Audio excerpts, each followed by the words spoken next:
राधे राधे। स्वागत है आप सबका हमारे चैनल पर। और आज हमारे साथ जुड़े हुए हैं श्री चंदन गोस्वामी जी महाराज, जो एक विख्यात आध्यात्मिक आचार्य हैं और श्री चैतन्य महाप्रभु की परंपरा में 14वें गुरु हैं। श्री चंदन गोस्वामी जी महाराज की शिक्षाएं सरल व ब्रज की मिठास से भरी होती हैं और उन्होंने कई किताबें भी लिखी हैं। राधे राधे महाराज जी, कैसे हैं आप? बहुत बहुत आनंद। ठाकुर जी बहुत अच्छा रख रहे हैं। क्या बात है। तो मैं सबसे पहले आपसे यही सवाल पूछना चाहूँगा कि अगर मैं अपनी बात करूँ तो कई बार ऐसा होता है कि मैं भक्ति करने की कोशिश करता हूँ या मैं कहीं पूजा पाठ में जाता हूँ, कहीं बैठता हूँ तो मेरा मन नहीं लगता, मेरा मन इधर उधर भागता है, विचलित होता रहता है बार बार। तो मैं अपने मन को इस तरफ कैसे लेके आऊँ, अध्यात्म की तरफ कैसे जोड़ूँ, कैसे उसका रिश्ता और गहरा करूँ? शास्त्रानुसार अर्जुन ने भी भगवान श्री कृष्ण से गीता के अंदर पूछा था कि मेरा मन बड़ा चंचल है, और भगवान श्री कृष्ण ने 2 उपाय बताए थे और कहा था कि आपको समस्त वस्तुओं से आपको विरह चाहिए, मतलब सब वस्तुओं का आप त्याग कर दो और अभ्यास करो इस चीज़ का, तो मन जो है बड़ा संयमित हो जाता है। और इसको बड़ा सरलतम आधार पे वेदांत के जरिए समझने का प्रयत्न करिएगा। हमारे यहाँ मन को बांधने के लिए आपको अपने दिमाग को जानने की आवश्यकता है। वेदांत के अनुसार हमारा जो दिमाग है वह 4 भागों में बटा हुआ है। एक का मन है मन, दूसरे का नाम है बुद्धि, तीसरे का है चित्त और चौथे का है अहंकार या अहम, ईगो, आईएनएस। ये 4 डिवीज़न है आपके दिमाग के। अब ये 4 डिवीज़न कैसे काम करते हैं? मन जो होता है वह 5 इंद्रियों से जुड़ा हुआ होता है, आँखों से, नासिका से, त्वचा से, जीवा से, कान से, तो ये जुड़ा हुआ होता है। तो क्या है कि इंद्रियों को कभी इच्छा होती है कि मुझे तो अच्छा देखना है, तो वो कहते हैं अरे मुझे तो आज ये टीवी पे देखने का मन है। अच्छा सुनना है, अच्छा मुझे अब गाने सुनने का मन है। फिर मन होता है अरे मुझे ये वाले खाना खाना है, तो उसके लिए पूरा प्रयास कर देंगे कि आपको क्या खाना है। तो मन जो है वह 5 इंद्रियों में दिन भर भागता करता रहता है। चित्त क्या है? ये हार्ड ड्राइव है आपके दिमाग के अंदर। हार्ड ड्राइव के अंदर क्या भरा जाता है कि वो 5 इंद्रियों से जिस भी प्रकार का जो भी अनुभूति हुई, एक्सपीरियंस हुआ, उसको आपके चित्त ने स्टोर कर लिया। आपने किसी खाने को खाया और खाने को बोले ये ऐसा स्वाद तो मेरी माँ के खाने में हुआ करता था, या मैंने 15 साल पहले खाया था। अब वो 15 साल से स्टोर थी मेमोरी, वो आज फिर से एक्टिवेट हो गई जैसे आपने फिर से कुछ वैसा स्वाद का खाना खाया।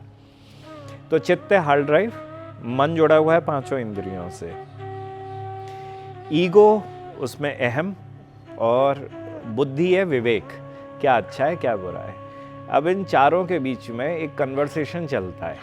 इस कन्वर्सेशन को बहुत सरलतम भाव से समझ सकते हो आप। सुबह उठ कर ऑफिस जाना किसी को भी पसंद नहीं है, और सुबह अलार्म लगा के उठने के लिए बुद्धि ने कहा कि भैया सुबह तुम्हें अलार्म लगा लो, सुबह उठ के तुम्हें ऑफिस जाना है। तो सुबह अलार्म बजी, तो बजने के बाद अब कन्वर्सेशन शुरू हुआ आपके दिमाग में 4 तरीके से। क्या कन्वर्सेशन हुआ? बुद्धि ने कहा कि 6 बज गए हैं, अब उठ जाओ और उठ के स्नान करो, ध्यान करो और अपने काम पर जाओ।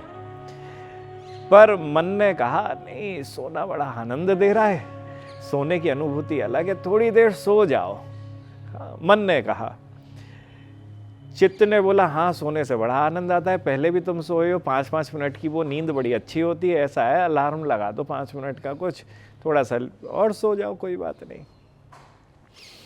तो उस बीच में कौन जीत रहा है? अब इसका द्वंद्व चल रहा है। बुद्धि जीत रही है, आपका विवेक जीत रहा है, नहीं उठ जाओ, 5 मिनट के उसमें तुम लेट भी हो सकते हो, ऐसा भी हो सकता है तुम आधे घंटे सो जाओ, तुम लेट पहुंचो ऑफिस में। ये लड़ाई होती है। तो वो उस लड़ाई में विवेक ने कहा तो विवेक ने कहा तो उस समय पर मैं तत्व आ गया, जागृत हो गया, और मैं तत्व के ऊपर है अब कि वो अब किसका साथ दे, बुद्धि का साथ दे या मन का साथ दे। तो यूजुअली क्या होता है, व्यक्ति को मन का साथ देना शुरू कर देता है मैं तत्व, और मैं तत्व बोलता है चाहे कुछ भी हो मुझे तो सोना है, ये है मैं तत्व। तो बुद्धि, हाँ, ईगो, दिस इज ईगो, और उस मैं तत्व में वह सो गया। और वो अगर वो 5 मिनट में जग गया तो ये कन्वर्सेशन जो है ना वो आया गया हो गया। हाँ, और अगर वो 5 मिनट में नहीं जगा, आधे घंटे के बाद या 1 घंटे के बाद जगा, अब क्या है कि बुद्धि आके बैठ जाएगी, बुद्धि लीडर बन जाएगी। बुद्धि बोलेगी तुमसे कहा था 5 मिनट मत सो, हाँ, पर तुमने मेरी नहीं मानी। तो मन क्या होगा, अच्छा मैं अब आगे से तुम्हारी सुनूंगा। बुद्धि, ईगो क्या करेगा, वो भी बोलेगा मैं माफ़ी मांगता हूँ कि मैंने ये करा, आगे से नहीं सोऊंगा। फिर आप कोशिश करोगे आगे कुछ दिनों तक इस चीज़ को फॉलो करने की, हाँ, और फिर एक दिन फिर क्या होगा कि फिर बोलोगे अरे नहीं कोई नहीं, 5 मिनट की नींद और ले लो। तो हमारा जो जीवन चलता है वह बुद्धि में नहीं चलता है, विवेक से नहीं चलता है। हमारा जीवन जो है वह अधिकतर, हमारे जो डिसीजन होते हैं वह मन के अनुरूप होते हैं या फिर ईगो के अनुरूप होते हैं। तो इस वजह से हमारा मन कभी संयमित नहीं रह पाता, क्योंकि मन चंचल है, इंद्रियों में भाग रहा है, उसे बीच बीच में ईगो का, अहम का साथ मिल जाता है, तो वह बहुत सारी गलतियां करता रहता है। भगवान ने कहा कि ऐसा है कि मन से कहो कि वह अपनी चंचलता जो इंद्रियां उसको दे रही हैं, हाँ, उससे थोड़ा सा वैराग्य ले ले, और वैराग्य लेने के बाद उसका अभ्यास करे। और अगर वह अभ्यास बुद्धि से कर लिया तो उसका जीवन सुधर जाएगा, डिसिप्लिन आ जाएगा उसके जीवन में। वो चाहे कुछ भी कर रहा हो, किसी भी क्षेत्र के अंदर हो, बड़े एक डिसिप्लिन से करेगा। तो ये कन्वर्सेशन यूजुअली हर चीज़ पे चलता है हमारा। किसी भी वस्तु को आप करना चाहोगे, हर उस पे आपका ये कन्वर्सेशन बुद्धि का, पर ये व्यक्ति को मालूम नहीं होता, ये बड़ा सबकॉन्शियसली चलता है। हाँ, पर चलता ये हर चीज़ में है। आप 4 रोटी खा लो, 5वीं रोटी पे कन्वर्सेशन शुरू हो जाएगा, ये खाऊं कि नहीं खाऊं, स्वाद तो बड़ा आ रहा है। हाँ, क्यों, आपके मन को अच्छा लग रहा है, जीवा को अच्छा लगा, उसने मन से कहा बड़ा स्वाद है इसके अंदर। हाँ, बुद्धि बोली कि खाओगे तो ज़्यादा पेट भर जाएगा, फिर तुम्हें इश्यू होगा। हाँ, ईगो बोला नहीं भैया आज तो 1 रोटी खाएंगे ही खाएंगे। अगर कुछ हुआ नहीं तो ये कन्वर्सेशन आपको याद नहीं रहेगा, और वो खाने के बाद अब अपच हो गया, कुछ इंडाइजेशन हो गया, कुछ प्रॉब्लम होने लगी शरीर में, ज़्यादा खा लिया, तो फिर बुद्धि जग जाएगी। बुद्धि बोलेगी मना की थी तुमसे खाने को, तुम खा रहे हो अब। सो आध्यात्म की दृष्टि से व्यक्ति को अपनी बुद्धि को प्रबल रखकर, जिसमें विवेक है, जो जानता है क्या सही है और क्या गलत है, उसको मानकर सब कार्य करने चाहिए। अगर वह कर लेता है तो वह गीता को मान के चल रहा है, वह वेदों को मान के चल रहा है। और जिसने अपने मन की सुन ली तो मन तो कहीं लगता ही नहीं है, किसी भी हिसाब से नहीं लगता है, तो वह जीवन भर मन के कारण गुलाम बना हुआ रहता है। तो हमारे उपनिषदों के अंदर उसकी एक बड़ी प्यारी संज्ञा दे रखी है कि 5 घोड़े हैं। 5 घोड़े 5 दिशाओं में भाग रहे हैं, तो रथ चल नहीं सकता है। तो 5 इंद्रियां हैं और 5 तरफ जाने की कोशिश कर रही हैं। हमें गाने भी अच्छे सुनने हैं, आवाज़ें भी अच्छी सुननी है, बातें भी अच्छे लोगों से, जिसको कान से सुनना अच्छा लगता है उन्हीं की सुननी है। देखना भी हमारी वही वस्तु है जो हमारी आँखों को बढ़िया लगता है। हाँ, त्वचा का स्पर्श भी उसी का चाहिए जिसका हमें अच्छा लगता है। वाणी भी, स्वाद भी वैसा चाहिए। अब आदमी रेस्टोरेंट में खाने के लिए, या आज तो हमें शाम को ये खाना है, उसके लिए पूरा प्रयास करके 3 घंटे जीवन के खराब कर लेगा। क्या मिला उस 3 घंटे के बाद उसे? सिर्फ उसे जीवा का सुख प्राप्त हुआ, राइट। बुद्धि ने कहा कि उस 3 घंटे का प्रयोग तू किसी और अच्छे काम के लिए भी कर सकता है, अगर डिसिप्लिन आ जाए तो। सुख का अनुभव करो, परंतु उस सुख में इतना मत चले जाओ कि जिसके कारण आपके जीवन में कहीं ना कहीं डिसिप्लिन खत्म हो जाए। तो वो डिसिप्लिन अगर किसी के जीवन में आया तो मन बंध जाता है, और मन बंध गया तो सब कुछ शांति से रहता है जीवन। बिल्कुल। तो जैसे अभी मैं ब्रज आया हूँ मैं, और यहाँ की होली मैं देख रहा हूँ, मेरे को होली में काफ़ी आनंद आ रहा है। और यहाँ आके तो मतलब ऐसा लग रहा है कि होली अगर आपको खेलनी है तो आप वृंदावन आके खेलो, क्योंकि वृंदावन के अलावा और कहीं होली नहीं है। आपके प्रश्न में एक छोटी सी परेशानी है, आप होली कह रहे हो और रसखान कहते हैं कैसा है यह देश निगोरा, जग होरी हाँ ब्रज होरा। इस पूरे जगत में तो होली खेली जाती है, हमारे यहाँ होला खेला जाता है। हाँ, सो यहाँ होली छोटी नहीं होती है, बहुत बड़ी होती है। जी बिल्कुल, बिल्कुल। हाँ, सो अब होली का आनंद संसार लेता है, हम तो होला का आनंद लेते हैं। बिल्कुल। तो जैसे मैं यहाँ पे आया, मैं ब्रज गली गली घूम रहा हूँ, गली गली भटक रहा हूँ यहाँ पे जी। और देख रहा हूँ कि सभी लोग बिना चप्पलों के, बिना जूतों के, नंगे पाँव ऐसे पूरे ब्रज में घूम रहे हैं, और हर मंदिर जा करके। तो और मैंने ये तक देखा कि कई लोग तो ज़मीन की जो ब्रिज की जो माटी है उसको अपने मस्तक पर लगा रहे हैं। जी। तो इसके पीछे का क्या राज है कि वो मस्तक पे क्यों लगा रहे हैं, और क्यों नंगे पाँव यहाँ पे पूरे ब्रज में ऐसे घूम रहे हैं? मुक्ति कहे गोपाल सु मेरी मुक्ति बताए, ब्रज रज उड़ मस्तक लगे, मुक्ति मुक्त है जाए। देखो, ब्रज की माटी की चर्चा समस्त शास्त्रों के अंदर बहुत करी हुई है। हमारे यहाँ तो वह मोक्ष जिसकी दुनिया प्राप्ति करती है, वह मुक्ति भी जब ठाकुर जी के पास जाती है कि मेरी मुक्ति कैसे होगी, तो ठाकुर जी कहते हैं कि जरा एक बार घूम के आ जाओ ब्रज में, और ब्रज की माटी जब तुम्हारे ऊपर उड़ उड़ के लगेगी तो मुक्त हो जाओगे।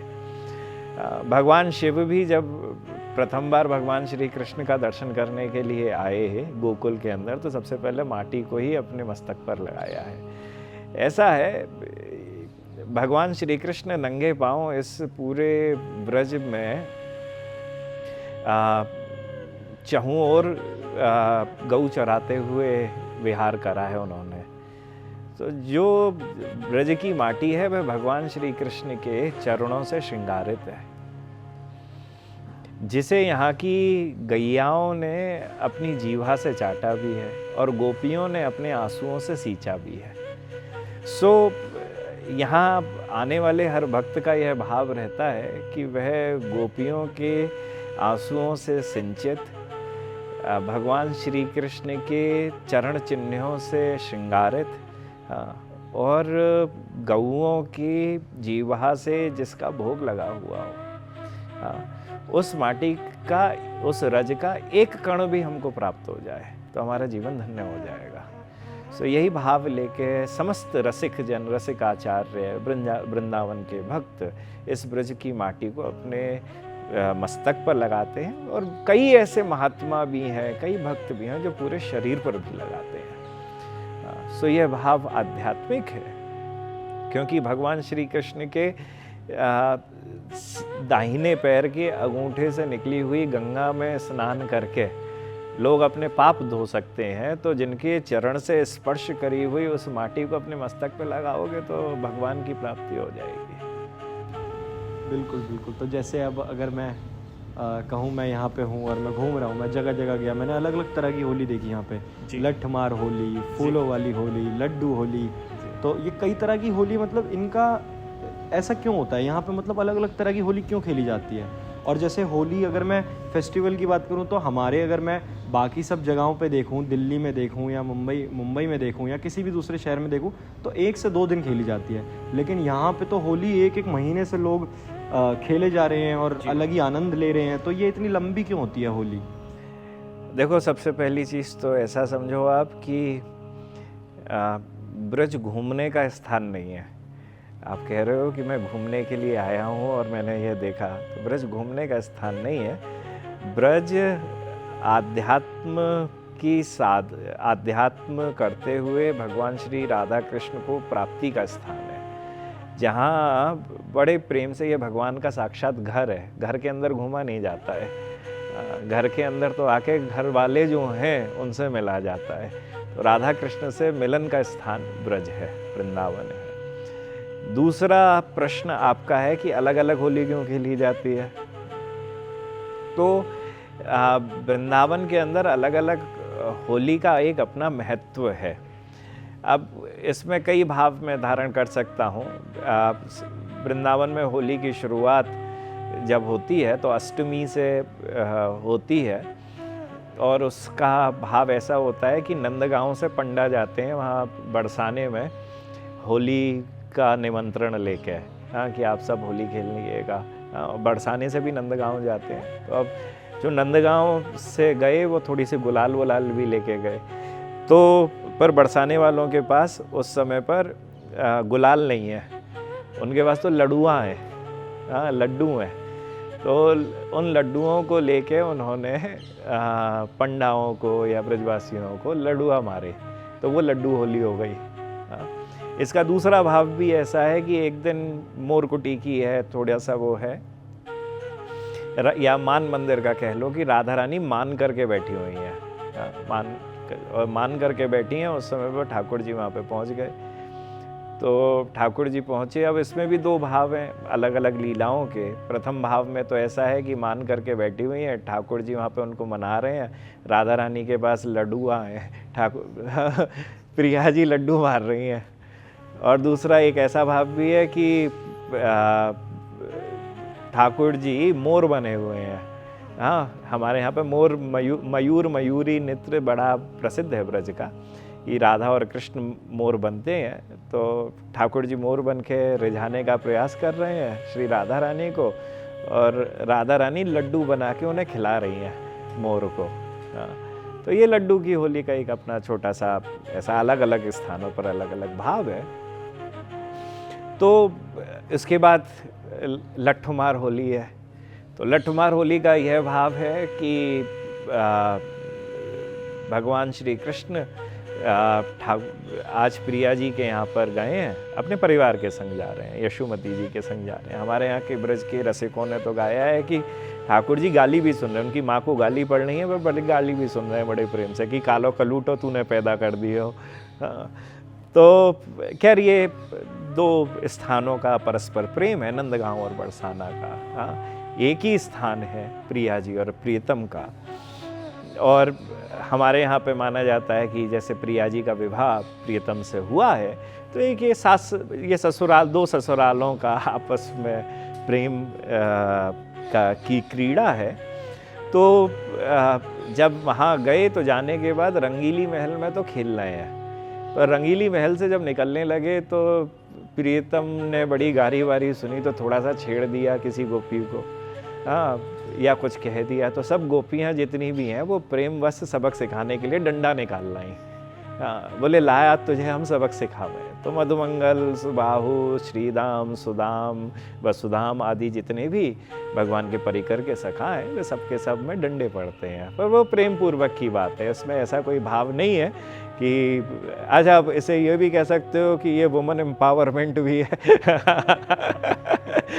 वो तभी से चालू हो गया था, ये तभी से शुरू हो गया था।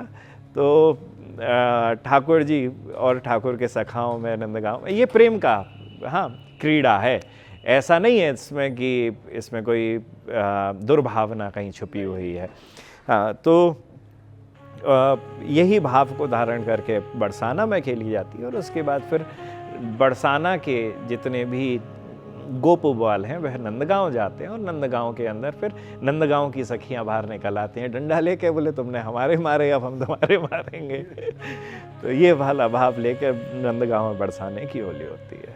आपसे अगर ये चीज़ जैसे मैं जानना चाहता हूँ कि ब्रज की होली में और पूरे भारत में खेली जाने वाली होली में जो मूल अंतर है वो क्या है, और ब्रज की होली का अध्यात्म से कैसा रिश्ता है? सबसे प्रथम तो आप यह समझिए कि इस जगत के अंदर होली खेली जाती है। प्रहलाद महाराज की बुआ मर गई होलिका दहन पर। पूरे संसार में यह भाव रहता है कि सत्य की जीत हुई है।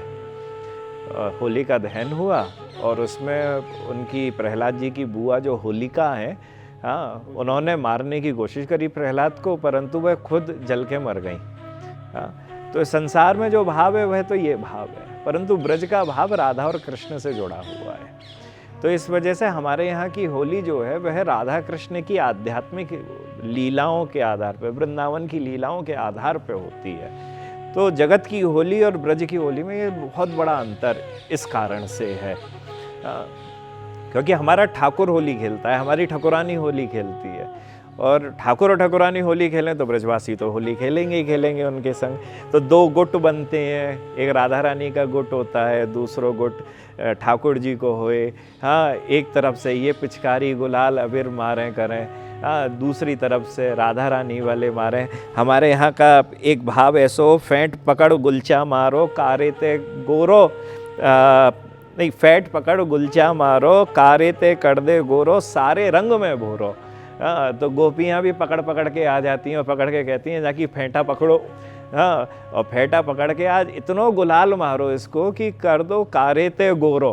हाँ, इसको आज बिल्कुल गोरो बनाए दो। हाँ, और इसे बिल्कुल रंग में डुबा दो। हाँ, तो यह आध्यात्मिक लीलाओं के दर्शन ब्रज के रसिकाचार्यों ने भी जब अपनी साधना करके प्रेम की प्राप्ति करी, चाहे श्री हरिदास स्वामी हो, श्री रघुनाथ दास गोस्वामी, रूप गोस्वामी पास, सनातन गोस्वामी, चैतन्य महाप्रभु, श्री सूरदास जी, आस्करन प्रभु, नंददास जी, ये जितने भी हमारे इस वृंदावन की धरती के रसिकाचार्य हुए हैं, श्री हरिवंश प्रभु, श्री गोपाल भट्ट गोस्वामी पास, प्रियादास जी, इन सब ने उस होली के नित्यधाम वृंदावन में भी दर्शन करे हैं। और उन्होंने अपनी पदों के अंदर, पदावलियों के अंदर, सवैयाओं में, जो उन्होंने पोइट्री करी, उसके अंदर इन सब होली का वर्णन करा है, पोइट्री में, कि ठाकुर जी आज ऐसी कैसे होली खेल रहे हैं। तो हमारे यहाँ पर अगर आपने देखा होगा, आप ब्रज में जिन जिन स्थानों पर गए होंगे, वहाँ पर होली के पद गाए जाते हैं। तो वो होली के पद का भाव यही है कि हमारे यहाँ वो रसिकाचार्यों के पद गाए जाते हैं कि आज ठाकुर जी होली कैसे खेल रहे हैं। तो यह आध्यात्म की दृष्टि से ये पूरा ब्रज वृंदावन जो है, यह होली जो खेल रहा है वह ठाकुर ठाकुरानी की जो लीलाएं हैं उसके आधार पर खेल रहा है। हम पूरे संसार के अंदर होली जो खेली जाती है वह दो व्यक्ति, परिवार, समाज खेल रहा है। उसमें थोड़ा सा रंग लगा लिया, थोड़ी खुशी दे दी, थोड़ी मिठाई खिला दी, थोड़ी भांग पिला दी, हाँ, ठंडाई पिला दी, परंतु उसमें आध्यात्म का भाव मुख्यतः नहीं जुड़ा हुआ है। ये तो एक सामाजिक त्योहार की तरह से संसार मना रहा है, परंतु हमारे यहाँ पर जब तक आध्यात्म नहीं है तो होली नहीं है। जब तक राधा कृष्ण नहीं है तब तक होली नहीं है। तो राधा कृष्ण हैं और उसी कारण से वह होली उसी भाव से खेली जाती है। तो आपने एक प्रश्न उसमें ऐसा भी करा कि हमारे यहाँ होली बड़ी लंबी होती है। उसके पीछे का ऐसा, मैं वस्तुतः विज्ञान को कभी भी आध्यात्म से नहीं जोड़ता हूँ, क्योंकि आध्यात्म को विज्ञान की आवश्यकता नहीं है। अध्यात्म बहुत बड़ा है, विज्ञान तो अभी रोज़ नई रिसर्चें होती हैं। कभी कहते हैं चाय पीने से कैंसर हो जाएगा, 10 दिनों के बाद कहते हैं दूसरी रिसर्च करके उससे चला जाएगा, फिर कहते हैं कि एक सेब खाया करो डॉक्टर दूर हो जाएंगे, कुछ समय के बाद कहते हैं एक सेब खाने से कुछ भी नहीं होता करता है। तो ये तो अभी विज्ञान डेवलप हो रहा है, पर उसे अध्यात्म को आप ये समझिएगा, इसके ब्रज वृंदावन की लीला के अंदर अभी तक ठंड में जल्दी जल्दी नहा रहे थे, ठंड वसंत में जाने लगी। जैसे ही वसंत के अंदर जाने लगी तो भाव यह जागृत हुआ, अब नहानो तो है, रगड़ रगड़ के नहानो, 2 महीना से नहाए नहीं हो, तो रंग लगाए दिए सबन के, होली हो गई। तो दिवाली पर समस्त अपने निवास की, घर की सफाई होवे है, होली पे अपने शरीर की सफाई होवे। खूब रंग लगाए, खूब स्क्रब कर करके नहाए लिए, कर लिए। 2 महीना में जितनी भी तुम्हारे में जेम्स लग गए हों, कछु कीटाणु विषाणु लग गए, वह सब के सब धुल गए। ये एक विज्ञान का आप आधार लेके उसे मान सकते हो। आध्यात्म की दृष्टि से भगवान श्री कृष्ण की एनुअल लीव आती है, जब ठाकुर जी गौचारण की लीला नहीं करते हैं। ठाकुर जी प्रतिदिन गौचारण पे जावे, गौओं को लेके पर ठाकुर जी की छुट्टी हुई बसंत पंचमी से लेके अभी होली वाले दिना तक, इस समय पे एनुअल लीव पे ठाकुर जी गौचारण पे नहीं जा रहे हैं। तो अब उन्हें छुट्टी तो मनानी है तो छुट्टी उनकी होली का खेल खेल के मनती है। होली की लीलाएं होती हैं रोज प्रतिदिन, और होली का युद्ध भी होता है ये कह सकते हो, क्योंकि दो गुट बने हुए हैं, एक राधा रानी का एक ठाकुर जी का। तो उस युद्ध में कभी प्रियतम विजयी हो रहे हैं, कभी प्रियाजू विजयी हो रही है।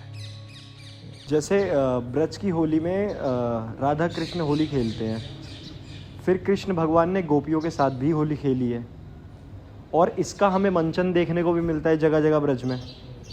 तो अगर मैं हमारे संसारिक प्रेम की बात करूं, तो उस संसारिक प्रेम को आप इस प्रेम से कैसे मतलब अलग करेंगे?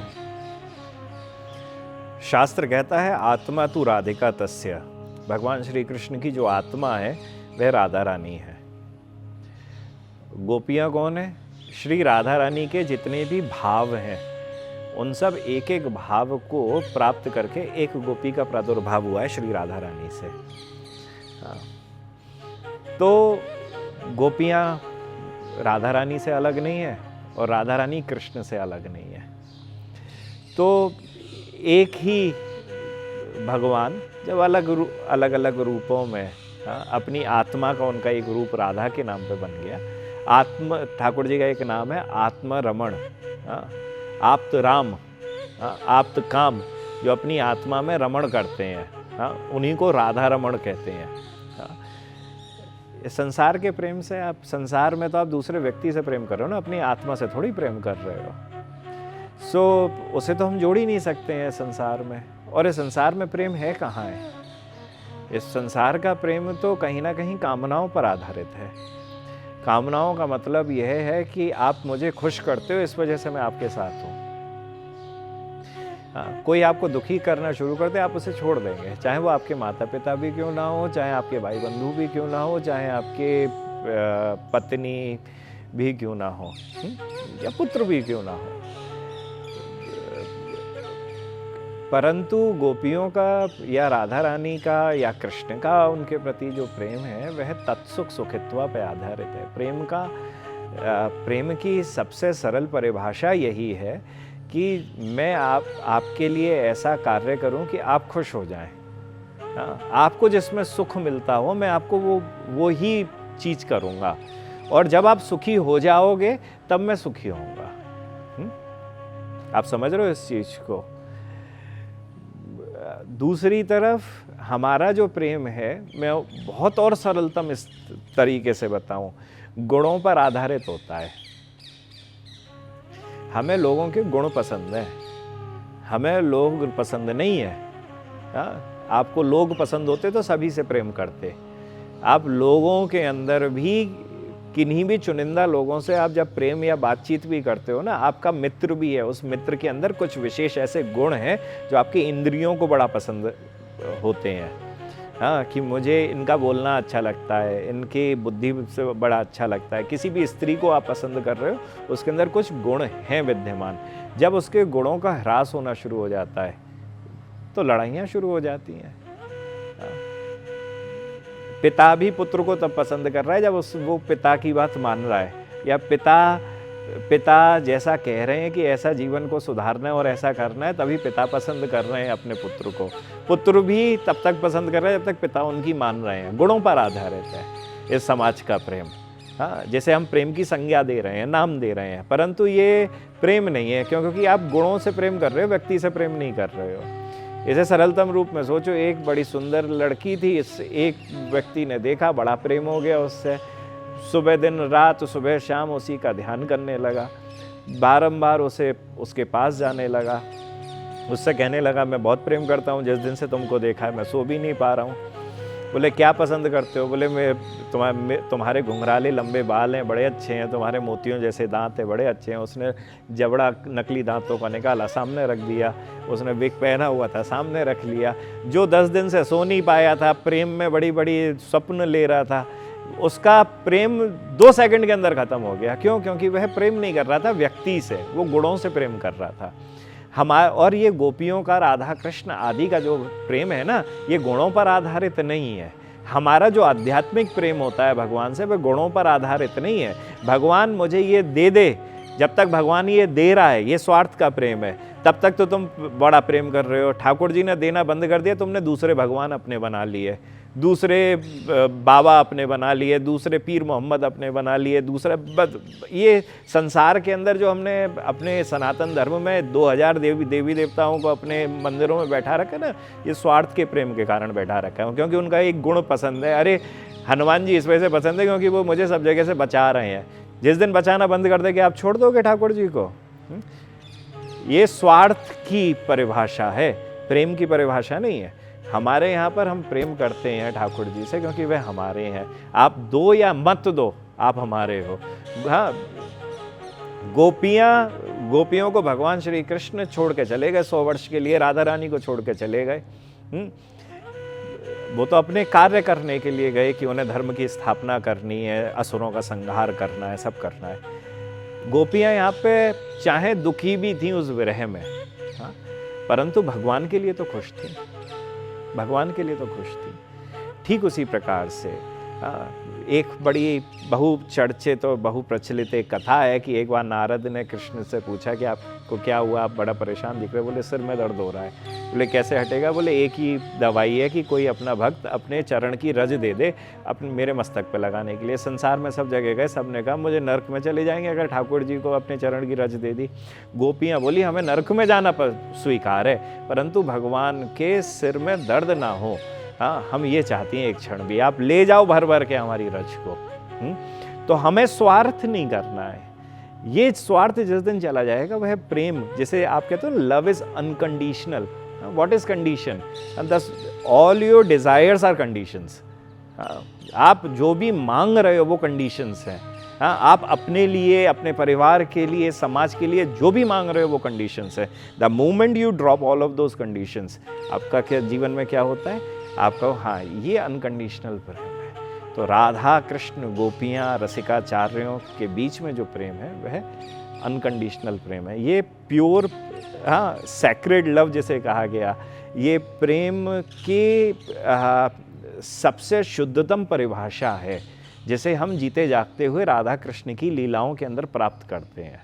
या रसिकाचार्यों के जीवन से हम इस चीज़ को सीखते हैं कि प्रेम की अद्भुत वह परिभाषा जो है उन्होंने जी है।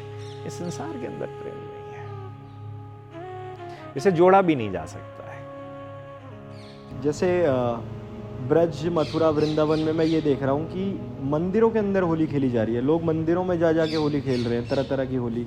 तो ये मंदिरों के अंदर होली खेलने का क्या? आपके फिर प्रश्न को थोड़ा सा सही करूँगा। भक्त मंदिर के अंदर जाके होली नहीं खेलता है, भगवान होली खेलते हैं। ऊपर से ठाकुर जी के पास से उनके जो भी गोस्वामी आचार्य स्वरूप हैं वह सबके सब ठाकुर जी का प्रसादी, ठाकुर जी का भाव धारण करके, गोपी का भाव धारण करके समस्त जितने भी भक्तगण आए हुए हैं वहाँ पर उनको भगवान के प्रेम रस में सींचने का प्रयास करते हैं। तो ऊपर से भगवान होली खेल रहे हैं, नीचे से कभी भी रंग ठाकुर जी को नहीं डाला जाता है, क्योंकि हमारा भाव ये होता है कि हम आज ठाकुर जी के रंग में रंग जाएं। सो इस वजह से यही भाव धारण करके कि ठाकुर जी हैं, ठाकुर जी आज अब रोज़ होली खेलेंगे। तो हमारे यहाँ जितने भी वैदिक हमारे यहाँ के मंदिर हैं, उन सब मंदिरों के अंदर संध्या के समय पर ठाकुर जी प्रति क्षण होली अपने भक्तों के संग खेलते हैं। तो वहाँ के गोस्वामी स्वरूप गोपियों का भाव धारण करके से जितना भी भक्तजन आए हुए हैं उनके ऊपर रंग बरसाते हैं कि तुम सब अब कृष्ण में हो जाओ, राधा में हो जाओ।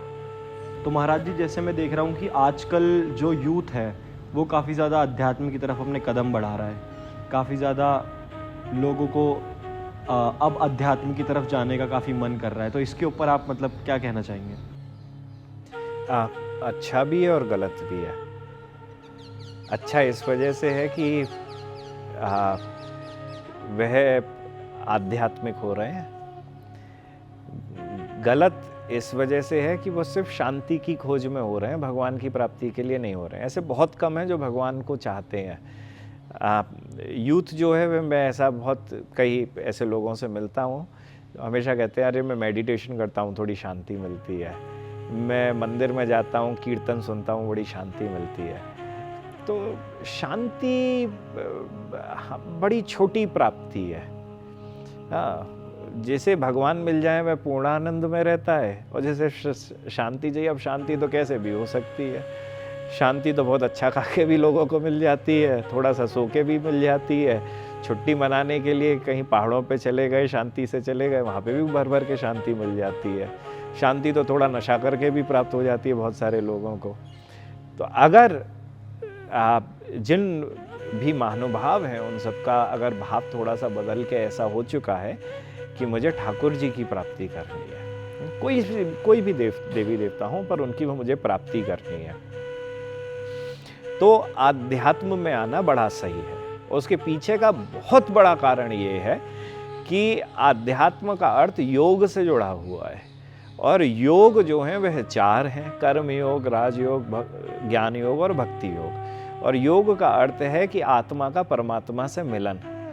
तो आध्यात्म में आके अगर योग नहीं करा तो भगवान की प्राप्ति नहीं होगी। सो योग करना बड़ा जरूरी है, कोई सा भी योग करें पर शास्त्रीय योग हो। तो शास्त्रीय योग से भगवान की प्राप्ति हो सकती है। अगर योग नहीं करा तो वो फिर अपने मन को बहला रहे हैं और वो थोड़े सा शांति की चाहत में आध्यात्म की तरफ आ रहे हैं।